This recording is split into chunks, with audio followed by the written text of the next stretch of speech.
नमस्कार शेतकरी बंधूंनो, योग्य वाढ आणि उच्च उत्पादन मिळविण्यासाठी अन्नद्रव्यांचे प्रभावी व्यवस्थापन अत्यंत महत्त्वाचे आहे। आज या व्हिडिओमध्ये आपण पूर्व हंगामी ऊस लागवडीसाठी खत व्यवस्थापनाबाबत जाणून घेऊया।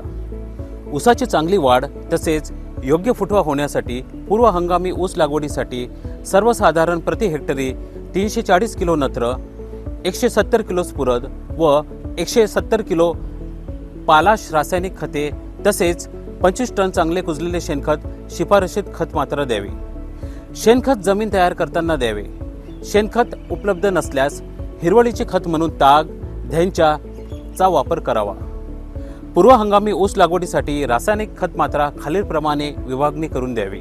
लागवडीच्या वेळी 34 किलो नत्र तसेच 85 किलो स्फुरद व 85 किलो पालाश द्यावा। लागवडीनंतर 6 ते 8 आठवड्यांनी 136 किलो नत्र द्यावा। लागवडीनंतर 12 ते 16 आठवड्यांनी 34 किलो नत्र द्यावा। मोठी बांधणी करताना 136 किलो नत्र, 85 किलो स्फुरद अधिक 85 किलो पालाश प्रति हेक्टर द्यावी।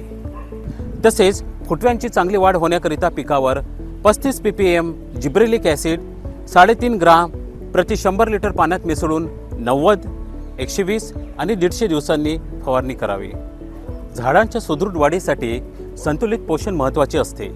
योग्य पोषक तत्वे योग्य प्रमाणात आणि योग्य वेळी दिल्यास वनस्पतींचा इष्टतम विकास होतो।